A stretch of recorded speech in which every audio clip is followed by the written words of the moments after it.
Assalamualaikum warahmatullahi wabarakatuh. Bapak Ibu, sebelumnya saya menyampaikan permohonan maaf dari Ibu Kepala Sekolah tidak sempat hadir bersama kita karena dalam waktu yang bersamaan beliau mengikuti rapat di MKKS. Baik, Bapak Ibu yang terhormat, Bapak Wakil Kepala Sekolah Bidang Sarana Prasarana, Bapak Kepala Perpustakaan, Bapak Ibu staf Dewan Guru, teristimewa Ibu-ibu berdua, Ibu Ida Farida dan Ibu Yulia Mustafa sebagai calon guru penggerak angkatan 9 Kota Gorontalo. Marilah kita sama-sama membuka kegiatan ini dengan melafazkan basmalah. Bismillahirrahmanirrahim. Demikian yang dapat saya sampaikan. Sekali lagi terima kasih atas kehadiran Bapak Ibu yang sudah meluangkan waktunya, dan selanjutnya corong saya kembalikan ke moderator. Terima kasih. Assalamualaikum warahmatullahi wabarakatuh. Bismillahirrahmanirrahim. Assalamualaikum warahmatullahi wabarakatuh. Hamdan syukranillah, la haula wala quwata illa billah. Rabbi shrah li sadri wa yassir li amri wa hlul 'uqdatam min lisani yafqahu qawli. Jadi Bapak Ibu, sekali lagi terima kasih sudah bisa menghadiri undangan kami untuk menghadiri kegiatan diseminasi tentang aksi nyata kami di SMA Negeri 1 Gorontalo oleh Ibu Ida dan saya. Yang namanya budaya positif, kan Bapak Ibu sudah bisa paham bagaimana kita bisa memberikan atau menimbulkan rasa aman, rasa nyaman, dan menyenangkan bagi murid. Oke, lebih bagusnya juga kita berdiri ya Bapak Ibu. Jadi menimbulkan rasa aman, rasa nyaman, dan rasa menyenangkan pada diri murid. Jadi kita tahu bersama kan SMA Negeri 1 Gorontalo ini tidak perlu diragukan lagi karena merupakan sekolah yang unggul ya, yang juga menjadi favorit dari masyarakat Gorontalo. Tentunya yang di dalamnya itu tentunya ada yang menarik bagi mereka untuk sekolah di sini. Ya tentunya ini ya. Jadi budaya-budaya positif yang ada di sekolah yaitu menemukan rasa aman, nyaman, menyenangkan pada murid, kemudian mendorong murid untuk menanamkan nilai-nilai kebajikan di dalam dirinya. Kemudian dengan diimplementasikan pada kurikulum sekarang yaitu kurikulum Merdeka, di mana diharapkan bahwa murid-murid itu memiliki karakter profil pelajar Pancasila. Jadi itu menjadi sebagai pengantar Bapak Ibu, di mana sebelum kita melihat budaya positif yang ada di sekolah ini, apa saja disiplin-disiplin yang kita terapkan pada murid dan juga yang namanya nilai kebajikan universal. Jadi disiplin di sini biasanya kalau kita berbicara mengenai disiplin itu sudah misalnya berhubungan dengan hukuman atau biasa berhubungan dengan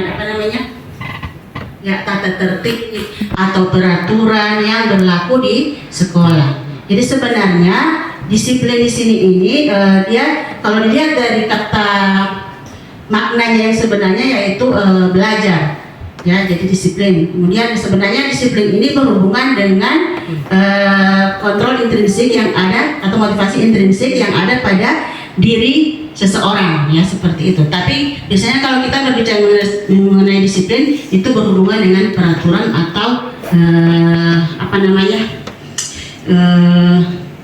aturan-aturan yang disepakati di sekolah. Bapak Ibu, sebelum saya akhiri, saya minta kita akan melakukan gerak badan sejenak ya, supaya tidak terlalu tegang. Saya lihat ada yang sudah capek mungkin dari kelas, cuma sederhana. Minta kalau Bapak Ibu bisa berdiri sejenak.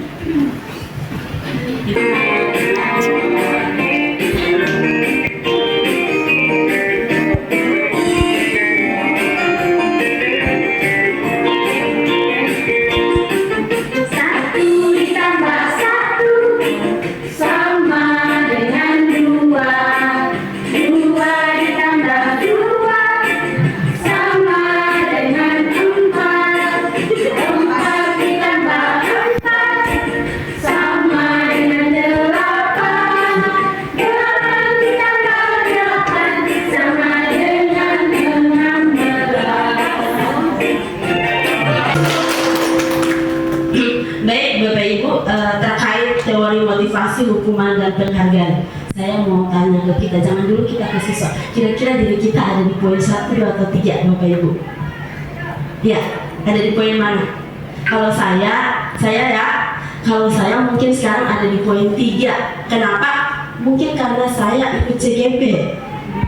Iya, karena kami di pendidikan calon guru penggerak itu bagaimana motivasinya itu dari dalam, bukan dari luar.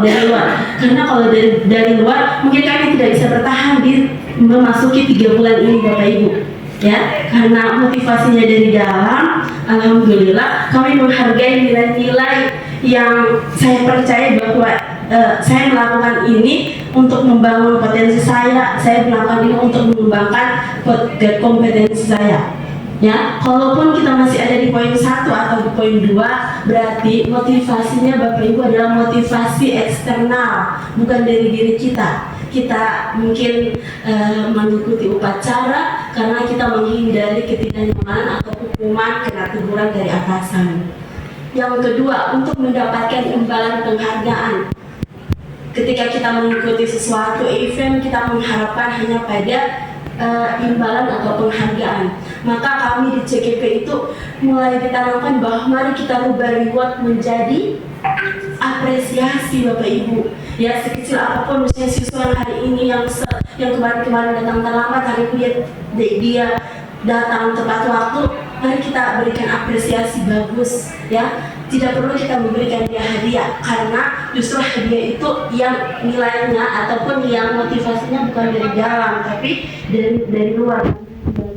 Mari kita berhukuman menjadi konsekuensi. Saya Bapak Ibu ya, perlahan-lahan, tapi saya sebenarnya ini ada di posisi ini, ikut pendidikan sedikit-sedikit memperbaiki itu. Contohnya kemarin siswa saya main basket di kelas. Main basket akibatnya lemparan ke atas, lampunya jatuh, baru lampu. Saya menahan diri karena memang kami itu dilatih bagaimana guru itu bisa ikhlas menghadapi berbagai karakter murid. Saya undang anak ini, saya tanya, apakah yang kamu buat itu adalah baik? Bagaimana konsekuensinya? Kelak jadi gelap. Nah, lantas apa usaha kamu biar kamu bisa memperbaiki kesalahan ini? Maka dia katakan dia bisa mengukur itu lampu. Maka Bapak Ibu seharusnya seperti itu. Di beberapa event kemarin ada pelaksanaan siswa coret-coret dinding di jembatan Silaturahmi. Maka ada punishment, saya rasa itu bukan punishment yang disampaikan dari Wakasek Sapras bahwa ini anak harus cek kembali dindingnya. Sehingga kita melihat bahwa ada keterhubungan antara perilaku yang dilakukan anak dengan konsekuensinya yang dia lakukan, yang diperoleh. Ketika anak-anak kita misalnya terlambat, kemudian kita suruh catat 3 lembar bolak-balik, saya tanya Bapak Ibu apa hubungannya dengan keterlambatan anak dengan mencatat? Apa hubungannya? Kami itu ditanya begitu, Bapak Ibu, di sekolah Bapak Ibu masih seperti itu. Ya, supaya kami jujur kan, anak-anak yang terlambat masih disuruh membersihkan, misalnya disuruh bapel di kelas. Apa hubungannya? Apa konsekuensinya dari perbuatan mereka sehingga mereka tahu itu merugikan diri mereka, dan itu diupayakan apa langkah berikut biar tidak mengulangi kesalahan itu. Nah, materi ini sebenarnya insya Allah ini akan menjadi motivasi kita bahwa di CGP itu banyak ilmu yang akan kita peroleh. Salah satunya bagaimana menjadi guru itu yang berpihak pada murid, tidak menerapkan aturan sebelah pihak, sebelah guru. Makanya kami ini diminta untuk menyusun keyakinan kelas, bukan diminta untuk menyusun aturan yang diterapkan di kelas. Karena kalau aturan itu lebih fokus ke guru yang melakukan, guru yang pembuatnya, sebelah pihak. Tapi kalau keyakinan kelas berawal dari kesepakatan bersama, sehingga dalam menjalankan lebih enak Bapak Ibu. Tidak kita tanya, apakah kamu meyakini keyakinan yang pernah kita sepakati? Apa konsekuensinya? Apa langkah perbaikan ke depan? Mari kita berusaha menjadi guru yang lebih sabar menghadapi, karena memang ini berat Bapak Ibu, karena mungkin ini akan dilakukan, tapi akan ada impactnya ketika siswa kita itu bandel-bandel yang tidak mau berubah dengan cara-cara yang halus. Tentu mungkin ada trik-trik tertentu, ya.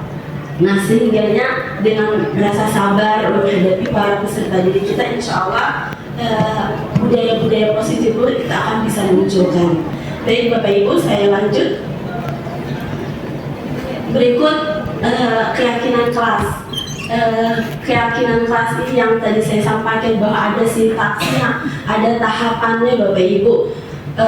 Sedikit ya, saya menyampaikan bahwa tadi teorinya 5 langkah tadi sudah disampaikan oleh Ibu Yulia, panelis pertama. Sedikit saya menyampaikan bahwa ini adalah proses saya menyusun materi kelas. Apakah adik-adik? Apakah bahagia hari ini? Oke, baik. Mari kita berdoa dulu ya. Yang tadi itu berdoa. Sebenarnya kalau ini kita berdoa. Berdoa menurut keyakinan kita masing-masing. Berdoa dimulai.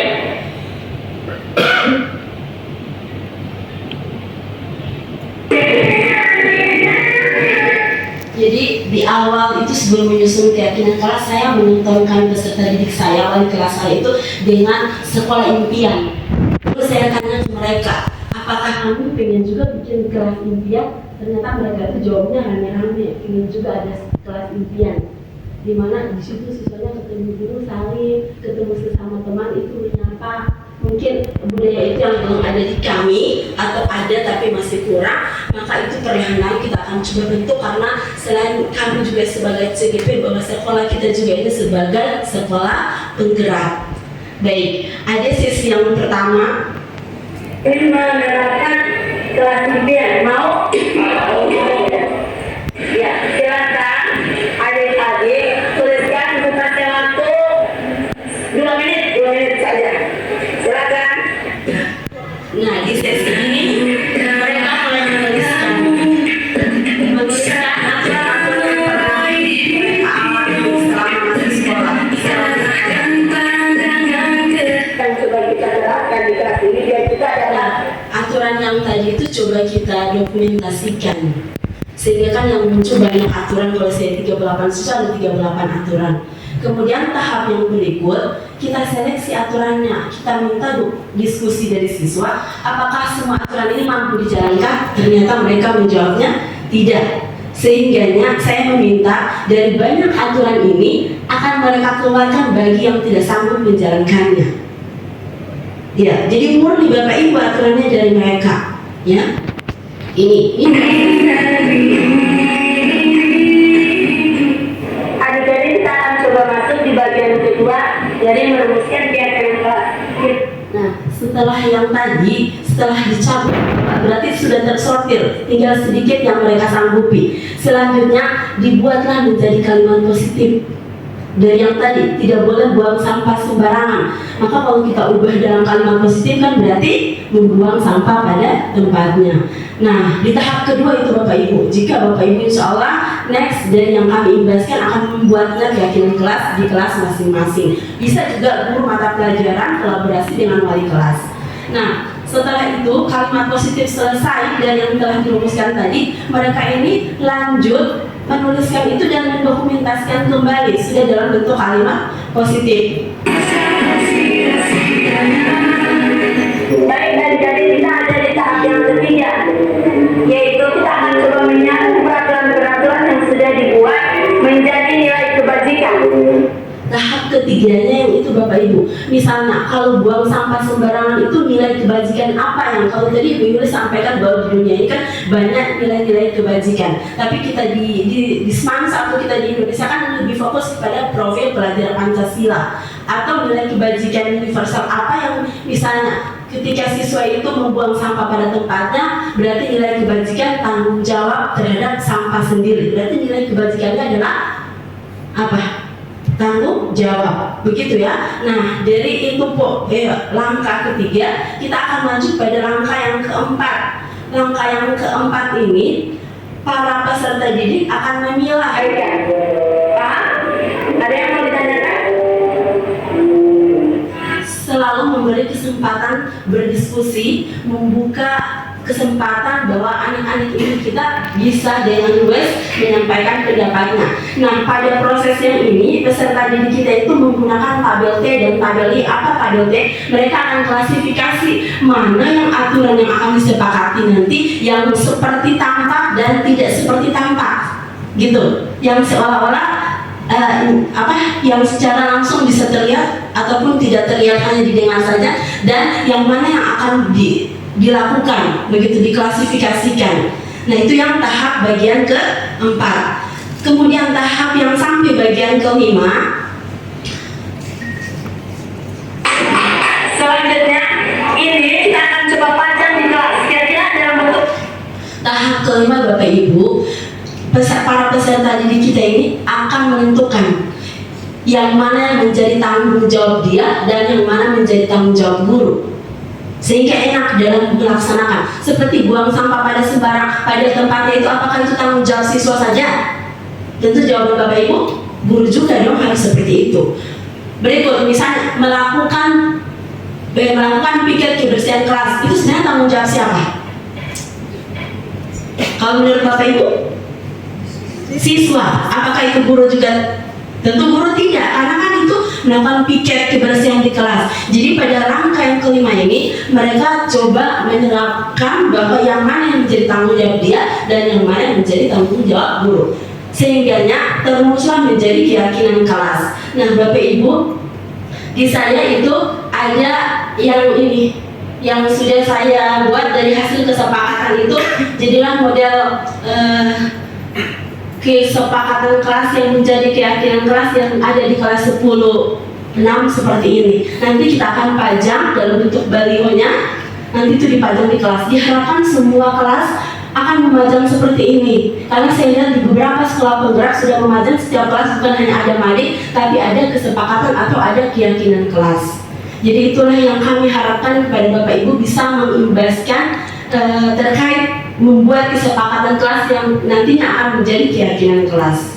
Baik Bapak Ibu, saya lanjutkan ke materi presentasi. Ada yang mau didiskusikan Bapak Ibu? Kita lanjut dulu ya. Nah, yang pertama, kebutuhan untuk bertahan hidup. Contohnya apa? Misalnya ada siswa yang tidur di kelas, kemudian kita langsung vonis kamu pemalas, tidak ada yang membuat kamu tidur terus. Jangan sampai dia ada kebutuhan bertahan hidup di sana. Jangan sampai dia malamnya seperti siswa kita, malamnya harus kerja untuk bisa bertahan hidup, menafkahi adik-adiknya, mungkin ibunya karena dia sudah meninggal oleh bapaknya. Jadi itu yang harus kita pahami, sehingga lewat 5 kebutuhan dasar manusia ini kita guru seharusnya mengenali karakter ataupun kita mengenal secara dalam peserta didik kita, sehingga kita tidak langsung menjudge bahwa ini siswanya bentuknya negatif semua, padahal dia ada bentuk tanggung jawab. Kalau kita bandingkan dengan keadaan dia di kelas, mari kita renungkan sama-sama cerita yang tadi yang mungkin selalu ada di sekolah kita Bapak Ibu, siswa yang mencari menafkahi keluarganya. Lanjut, ada kebutuhan kasih sayang dan rasa diterima, rasa untuk diterima. Ada loh siswa kita yang ini, dia dapat kasih sayangnya di sekolah, dia tidak dapat di rumah. Tapi apakah kelas Bapak Ibu, kelas kita ini sudah menjadi rumah ternyaman bagi dia? Itu pertanyaan untuk kita.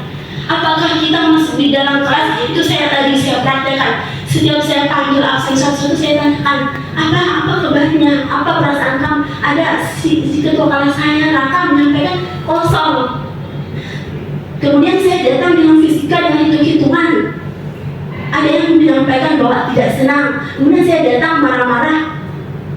Itu kan berarti kalau kita tidak mengenali karakter siswa kita, baru kita datang dengan kondisi lagi yang marah-marah, maka ini siswa lebih kena mental. Maka di sekolah penggerak Bapak Ibu, mari perlahan-lahan coba kita menjadi guru yang sesuai kebutuhan peserta didik kita. Bahkan Bapak Ibu, mohon maaf, di modul 1.1 kami bahwa disampaikan guru menghamba pada murid, tapi alhamdulillah itu tidak sampaikan karena kata menghamba itu begitu berat. Saking seperti itu, tapi itu memang itu modulnya jelas ada. Saking seperti itu bahwa kita ini seharusnya melayani kita kan digaji karena ada siswanya. Mungkin karena itu kita disampaikan bahwa kita harus bisa melayani siswa berdasarkan kebutuhan dia. Kita bahwa siswa kita, bahkan kita juga ada pada kebutuhan penguasaan kebutuhan, pengakuan atas kemampuan saya. Oh, kalau si ini yang rajin bikin tugas, dia mau diakui gitu. Jadi yang tadi kita jangan lupa mengapresiasi siswa kita. Kebebasan, siswa kita itu mau bebas, maka biarkan dia menyelesaikan tugas sesuai dengan kemampuan dia. Kebebasan di sini bukan orang bebas bikin aturan sendiri, tidak Bapak Ibu, tapi ada kata kebebasan akan pilihan mereka, biar mereka tuh mandiri memilih hidupnya. Misalnya saat dia mengerjakan pelajaran fisika, dia tidak mampu menyelesaikan ulangan harian soal ini, maka kami juga di CGP itu Bapak Ibu, bahwa kemampuan kognitif mereka yang kita ukur dengan ulangan harian itu kami coba hindari. Karena kami dipesan seperti itu, ya. Karena kalau cuma Google Bapak Ibu, ya, sekarang ini mungkin kita ada di tempat sini, kalau saya mau tanya akar 52 berapa, tapi kalau Google cepat. Tapi ketika kita ditanya apakah Google itu bisa bikin karakter anak-anak kita bagus, belum tentu Bapak Ibu. Tapi dengan apa, dengan kita menurut Hadrat Dokter bahwa kita guru itu sebagai panutan, tuntutan, teladan. Kapan kita bersikap seperti itu? Mungkin di rumah, di anak Bapak Ibu, bahwa bersikap kita kasar, maka akan dapat kita juga yang seperti yang sama kita berikan. Baik Bapak Ibu, kebebasan di sini bukan berarti menunjukkan mereka bebas memilih sesuai kesanggupan mereka dan menyenangkan bagi mereka. Bukan hanya menyenangkan bagi guru, tapi menyusahkan bagi siswa. Nah, bahkan di kebebasan ini maka kita bangun karakter mandiri di sana, ya. Kalau mereka mengerjakan tugasnya sesuai dengan kesanggupannya mereka atau sesuai dengan minatnya, insya Allah nilai kebajikan mandiri bisa dapat, karena mereka akan melakukan secara sendiri tanpa dipaksa oleh orang lain. Kemudian yang terakhir yaitu kesenangan. Ini kita sadar bersama bahwa ternyata limbah dasar itu yang satunya itu adalah kesenangan. Kebutuhan akan merasa senang, seperti yang saya pernah bilang di pertemuan kemarin, bahwa mungkin hari ini kita berpakaian seperti ini karena kita bahagia, kita senang mau pakai baju ini. Sama halnya siswa kita, mungkin mereka selama memimpin sekolah itu mereka mau menggunakan sepatu yang berwarna lain karena itu ada kebutuhan ini. Ini memang kebutuhan dasar manusia, ya. Mereka ingin suka apa ya? Bagi mereka ketika mereka pakai sepatu warna lain itu ada kebahagiaan di sana. Lantas apakah kita mau cut kebahagiaan itu? Maka itu tidak semata dengan kebebasan mereka, itu diikat oleh aturan kita. Baik Bapak Ibu. Ya, Bapak Ibu, kita lagi 2 tahapan. Ini ada restitusi 5 konsep kontrol. Bahwa Bapak Ibu guru yang pertama ada di posisi manakah Bapak Ibu guru kita sekarang? Dulu kami ada di posisi ini Bapak Ibu, yang saya sama Ibu Yuli. Masih di posisi penghukum Bapak Ibu. Kami seperti ini, siswa yang terlambat langsung dihukum. Ini, tapi kami itu mulai bergeser. Bahkan di sini saja kami tidak diizinkan, di sini pun tidak. Kami minimal ada di sini sebagai pemantau, dan yang paling bagus kami sebagai manajer. Disitulah kami mau mengubah siswa ini atas dasar kemauan dirinya sendiri, atas dasar motivasi intrinsiknya. Lanjut ya Bapak Ibu ya, kita ke restitusi segitiga. Mungkin kalau tadi saya sempat tampilkan video saya, Ibu Yuli akan tampilkan video restitusinya. Silakan. Nah, sambil Ibu Yuli siapkan teknisinya, bahwa segitiga restitusinya ini ada tahapannya Bapak Ibu. Yang pertama menstabilkan identitas. Ketika siswa ada kesalahan, maka apa yang kita harus lakukan? Misalnya Raka, bahwa ibu tahu bahwa setiap orang itu tidak luput dari kesalahan. Berbuat salah itu sering dilakukan orang. Yang tidak bisa itu adalah ketika dia mengulang-ulang kesalahan. Mari kita coba cari solusinya. Begitu mirip kata-kata yang kita sampaikan ke anak pada tahap Di tahap 2, validasi tindakan yang salah, kita tanya, apa alasan kamu tidur di kelas? Begitu. Di tahap 3, menanyakan keyakinan, yang mana aturan yang kamu langgar? Apa usaha kamu biar kamu tidak melanggar lagi? Jadi sederhana Bapak Ibu, semacam tidak ada punishment di sana, dan memang tidak ada punishment, yang ada adalah konsekuensi. Nah, di sini ada contoh yang Ibu Yuli terapkan sebagai aksi nyata. Kalau tadi aksi nyata saya pada saat membuat keyakinan kelas, setelah ini ada aksi nyata dari Ibu Yuli. Saya mencoba ini kasus yang pertama di mana Ariel ini memang kebetulan memang siswa saya yang jadi tidak pakai nama samaran Bapak Ibu. Jadi merupakan murid kelas 12 dan tertipor kelas 11 di SMA Negeri 1 Gorontalo. Pada saat Ariel datang ke sekolah, di depan gerbang Ariel dipanggil oleh Pak Taufik selaku wakasek kesiswaan. Ariel ini ditegur oleh Pak Taufik karena rambutnya panjang atau gondrong saat itu. Jadi saat itu waktu jadwal untuk merazia murid, ya merazia murid kan. Tapi sebelumnya hal ini sudah disampaikan oleh Pak Taufik, misalnya di apel atau ini bahwa akan ada satu hari untuk merazia murid-murid yang berambut panjang. Ya. Nah di sini Ariel pada saat Pak Taufik akan menggunting sebagian rambutnya, Ariel ini melakukan perlawanan yang membuat Pak Taufik menjadi marah. Selaku wali kelasnya, saya sebagai wali kelasnya ya, beliau mengundang Ariel ke ruangan untuk mengatasi hal ini. Jadi ini langkah-langkahnya Bapak Ibu. Jadi saya mengundang ke ruangan. Kalau biasanya kan kita di sini langsung ke ruang BK kalau misalnya ini. Jadi saya di sini masih secara internal antara wali kelas dengan siswa tersebut. Waalaikumsalam. Mari masuk duduk. Kamu sudah makan? Ya kan saya makan dulu lalu ada apa ya Mem? Kok cuma saya tinggal di ruangannya? Ya, Mem tadi memperhatikan kamu saat belajar, namun kamu hanya serius main game di HP. Maaf Mem, saya kira Mem tidak tahu saya cuma main HP.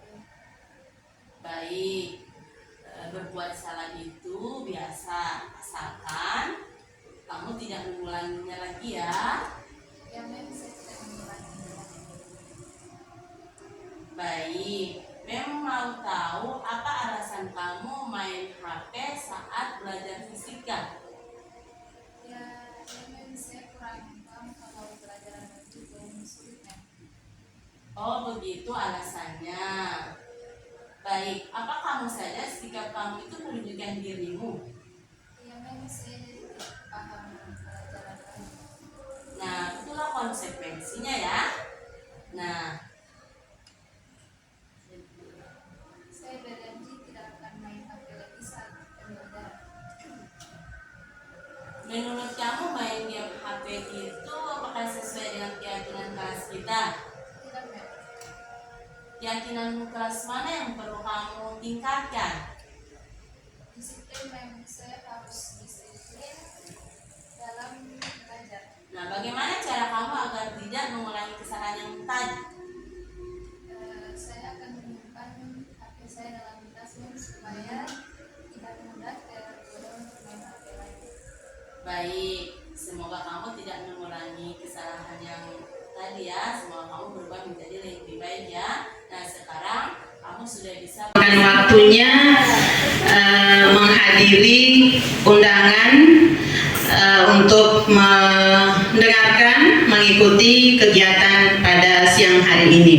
Kami berharap Ibu Ida dan Ibu Yuli ya dan teman-teman semua, ini bukan hanya tugas dari Ibu Ida dan Ibu Yuli, tapi kita semua perlu kerjasama ya, perlu berkolaborasi ya, apalagi dalam kegiatan-kegiatan yang budaya positif ya yang kita laksanakan di sekolah dan mungkin juga di luar sekolah, karena apa tadi yang disampaikan oleh teman-teman ini bukan hanya kita laksanakan di sekolah tapi juga di luar, apalagi tadi bicara tentang 5 kebutuhan dasar ya. Oke Bapak Ibu, mungkin ini saja yang bisa saya sampaikan. Semangat, selamat untuk Ibu Yuli dan Ibu Ida. Super sekali. Saya melihat semangat mereka berdua setiap hari pulang sore kerja tugas. Semuanya saya sendiri melihatnya dan mungkin saya tidak bisa seperti mereka. Ya. Kalau untuk teman-teman ke depan kami berharap atas nama pimpinan ke depan kami berharap ada teman-teman yang bisa lulus lagi sebagai CGP, apalagi teman-teman yang masih ada Ibu Leni, Ibu Linda dan semua ini kecuali saya dan Ibu Sitri yang mungkin dan Ibu Fani yang sudah tidak memenuhi syarat lagi. Terima kasih sekali lagi atas karyanya Bapak Ibu. Terima kasih Ibu Ida dan Ibu Yuli yang sudah menyelesaikan tugasnya dengan baik. Billahi taufiq wal hidayah. Wassalamualaikum warahmatullahi wabarakatuh. Dan dengan ini kami menutup kegiatan hari ini. Alhamdulillahirabbil alamin. Assalamualaikum warahmatullahi wabarakatuh. Waalaikumsalam warahmatullahi wabarakatuh. Apa kabar adik-adik? Baik. Apakah bahagia hari ini? Bahagia. Oke. Baik. Mari kita berdoa dulu ya. Siap, Hafid pimpin doa Hafid. Sebelum belajar, alangkah baiknya kita berdoa. Berdoa menurut keyakinan kita masing-masing. Berdoa dimulai.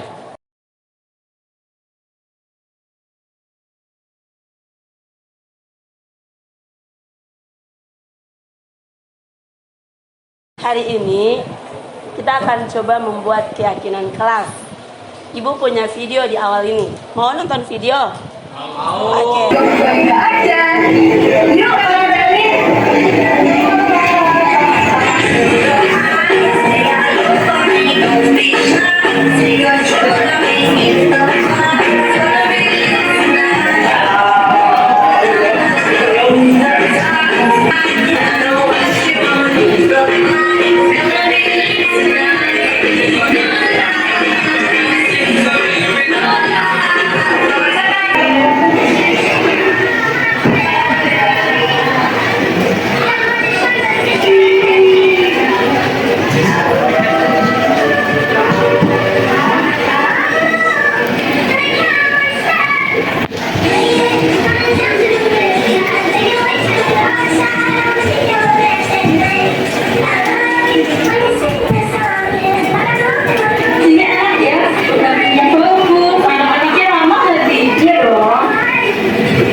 Adik-adik, setelah menonton video ini, kamu pengen tidak suasana sekolahnya seperti yang tadi?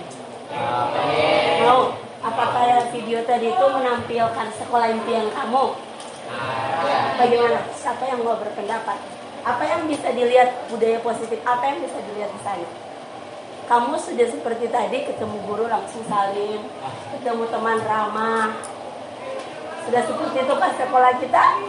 Sedikit, bagus. Nah, kalau tadi itu adalah contoh sekolah impian. Bagaimana kalau kita di kelas ini menerapkan kelas impian? Mau? Mau. Oke. Kita aplaus dulu untuk semua. Kita akan coba menggali peraturan-peraturan yang pernah kamu alami semasa kamu sekolah. Bagaimana bisa menciptakan kelas impian untuk kelas yang semua siswanya itu taat. Ibu mau semua kamu akan coba menuliskan di kertas sticky note ini sekolah impian kamu, kelas impian kamu itu seperti apa? Boleh? Ya, Ibu bagi ya. Ini ada warna yang berbeda. Ibu bagi di sini. Satu orang ambil satu lembar. Kemudian dituliskan kira-kira untuk mencapai kelas impian itu kamu mau terapkan aturan apa gitu. Contoh misalnya buang sampahnya tepat, bukan dilasi, bisa contoh. Ya, silakan adik-adik tuliskan. Ibu kasih waktu 2 menit saja. Silakan. Dan bukalah matamu, saatnya meraih mimpimu. Arahkan pandangan ke depan,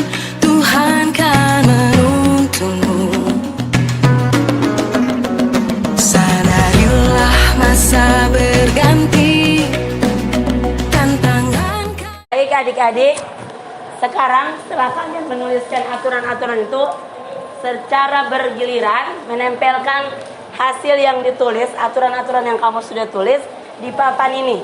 Kita mulai dari kelompok sini dulu. Ayo, silakan. Kan kita hadapi, bergandeng tangan untuk negeri, era kita menanti berseri. Kita belajar Pancasila, kita bernafas dalam sila-silanya. Kita belajar Pancasila. Baik adik-adik, setelah tadi sudah menuliskan, kita sudah mendengarkan, sudah mendokumentasikan aturan yang apa yang coba kita terapkan di kelas ini biar kita dapat menjemput kelas impiannya. Nah, ini kan ada sejumlah kamu. Coba mari kita mengulas kembali hasil peraturan yang sudah dibuat ini. Saya minta perwakilan dari sini. Si Rahman tadi apa yang dituliskan? Jangan membuang sampah sembarangan. Jangan membuang sampah sembarangan. Bagus, ya. Di kelas ini si Raka apa yang ditulis? Sikap saling apa?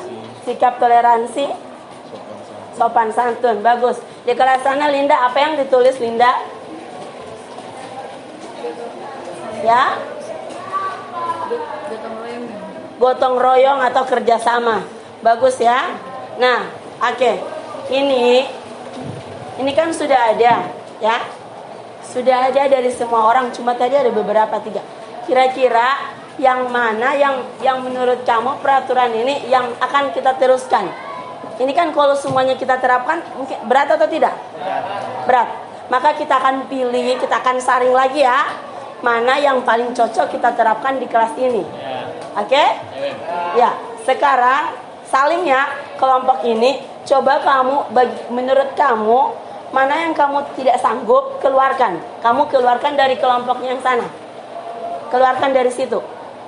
Kelompok ini melihat yang ini. Secara bergantian ya. Kelompok sana akan melihat yang di sini. Oke? Ayo kita jaga untuk Indonesia, bersatu dalam perbedaan, berpegang tangan dan berlari, singkirkan egomu oh kawan, demi negeri ini. Adik-adik kita akan coba masuk di bagian kedua dari merumuskan keyakinan kelas. Kita sudah tadi menyortir ya apa-apa yang muncul dari peraturan yang muncul dari adik-adik tawarkan di kelas ini. Kita akan coba buat dia menjadi kalimat positif. Tahu kalimat positif? Contohnya misalnya begini. Kelas tidak ribut. Berarti kalimat positifnya adalah apa? Membuat kalimatnya yang tidak pakai kata tidak, tapi kalimat positif. Contohnya misalnya kelas tidak ribut, berarti menjaga keamanan kelas. Begitu ya? Paham? Nah, ini coba di kelompok sini dengan pakai sticky note yang baru, Ibu minta menuliskan kalimat positif dari yang ini di kelompok sini. Ada 2. Ini kamu punya tadi. Di kelompok sini ada 3, tuliskan kalimat positifnya. Kalau sudah positif ini tuliskan menjadi kalimat positif.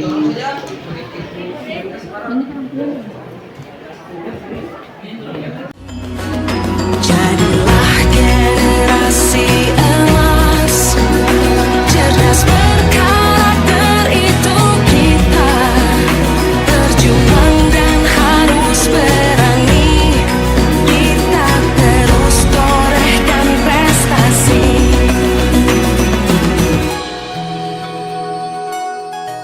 Baik adik-adik, setelah tadi sudah mendiskusikan dari kalimat-kalimat yang muncul di peraturan tahap 1, kita coba rumuskan dalam kalimat positif. Coba yang sudah hasil diskusi kelompoknya ditulis lagi, ditempel lagi, didokumentasikan di sini. Mulai dari sana. Yang tadi yang sudah baru yang dirumuskan positif ditempel. Yang di sini ayo ditempel. Sembarang tempelnya boleh, di sini juga masuk. Kita belajar Pancasila, kita bernafas dalam sila-silanya. Baik adik-adik, kita ada di tahap yang ketiga, yaitu kita akan coba menyaring peraturan-peraturan yang sudah dibuat menjadi nilai kebajikan. Contohnya, menjaga kebersihan kelas, itu kira-kira nilai kebajikan apa yang ada di situ? Contohnya misalnya apa? Berarti apa? Ya? Disiplin atau apa? Bertanggung jawab. Bertanggung jawab. Oke. Nah, jadi setelah ini kamu akan coba lihat ini, ya. Bagi yang tadi yang belum maju, dilihat lagi ini. Kemudian dia tempel nilai kebajikan apa? Misalnya ada di situ tidak saling tidak apa tadi? Hargai teman. Berarti adalah nilai kebajikan menghargai dan menghormati. Nilainya, DP nilai. Nilai dari ini aturan yang sudah kamu tuliskan, yang kita sudah runcingkan, kita sudah lebih perkecil. Boleh? Oke. Ada yang mau ditanggapi? Silakan. Ada? Tidak? Oke. Baik adik-adik, silakan didekatkan nilai-nilai kebajikan itu sesuai dengan aturan yang sudah kamu tulis. Didekatkan. Saya silakan berdiri. Kita belajar Pancasila, ayo kita Coba pakai diagram T dan diagram Y. Apa itu diagram T? Ya, diagram T itu kamu akan klasifikasikan ini. Kamu bagi-bagi ini, yang mana yang masuk di tampak seperti atau tidak tampak seperti. Dan kamu akan kelompokkan untuk sesuai tabel Y, yang mana yang tindakan yang terdengar saja, yang mana yang terlihat, dan mana yang berperilaku. Yang mana yang dilakukan, yang mana yang cuma mau dengar, dia berarti sudah melakukan kebaikan, atau nanti setelah dilihat baru dapat tahu bahwa dia sudah melakukan kebaikan. Paham? Ada yang mau ditanyakan? untuk Indonesia. Kita belajar Pancasila, kita bernafas dalam sila-silanya. Kita belajar Pancasila. Sekarang kita akan diskusikan yang mana yang menjadi tugas kamu, yang mana yang menjadi tugas guru. Sama dengan contohnya misalnya membuang sampah pada tempatnya. Itu tugas siapa? Guru tidak? Dua-dua. Bagus ya? Dua-dua. Oke. Jadi itu akan kita coba diskusikan. Kemudian berkata kata sopan. Itu tugasnya siapa? Dua-dua. Oke. Bagus. Melanjut. Melaksanakan piket kebersihan kelas. Guru tidak ya? Iya. Karena itu piketnya itu adalah piket siswa. Oke. Jadi kita akan coba bedakan mana tanggung jawab kamu, mana tanggung jawab guru, gitu ya. Supaya guru juga sadar, jangan sampai guru yang suka berkata-kata bebas, padahal itu bikin kamu kena mental, gitu. Jadi dua-duanya. Kecuali tadi kita lihat bahwa yang petugas piket itu hanya ada pada siswa. Satu lagi kita bahas, kalau bertanggung jawab, nilai dua-duanya. Oke. Apalagi ya? Menjaga keamanan kelas siapa? Siswa. Guru? Tidak. Iya kan? Oke. Bagus. Nah, adik-adik, jadi kita sini sudah mengulas kembali hasil yang kita diskusikan tadi, yang mana menjadi tanggung jawab murid dan yang mana menjadi tanggung jawab guru. Nah, ini berarti sudah fix akan menjadi. Ini kamu sudah yakini ini? Yakini ini? Ya? Nah, bagaimana kalau misalnya ada yang melanggar ini? Apakah ada konsekuensinya atau tidak? Ada ya? Ya. Jadi kita harus yakini ini untuk menjaga kelas ya, atau menjadikan kelas kita menjadi kelas impian kita meyakini kesepakatan ini ya. Ibu sebut kesepakatan kelas. Satu kali lagi saya tanya, apakah kamu meyakini kesepakatan kelas ini? Yakin. Oke, mari kita aplaus untuk semuanya. Nah, selanjutnya ini kita akan coba pajang di kelas. Kira-kira dalam bentuk apa cocoknya? Mading. Apa lagi? Bentuk apa? Poster boleh. Nanti kita akan coba bentuk mading boleh ya. Nah, kita akan coba pajang di kelas kita next, insya Allah pertemuan berikut kelas kita sudah ada. Ini ada keyakinan kelas yang menjadi kesepakatan kelas. Oke ya? Baik. Jadi alhamdulillah kita hari ini telah menyusun keyakinan kelas kita yang merupakan kesepakatan kelas yang akan kita patuhi ya. Kita akan patuhi di kelas ini. Baik adik-adik, demikian untuk pertemuan pembelajaran kita hari ini terkait menyusun keyakinan kelas. Saya tanya dulu, bagaimana perasaan adik-adik setelah menyusun peraturan kelas ini? Senang. Karena apa? Aturannya kita buat sama-sama ya, tidak dibuat sebelah pihak dari guru ya, tapi kamu yang buat. Tapi kita ingat bahwa ketika ada yang melanggar berarti ada konsekuensinya. Ketika ada yang melakukan berarti diapresiasi dari guru, gitu ya. Baik. Nah, alhamdulillah sudah melewati pembelajaran ini. Saya akhiri. Assalamualaikum warahmatullahi wabarakatuh.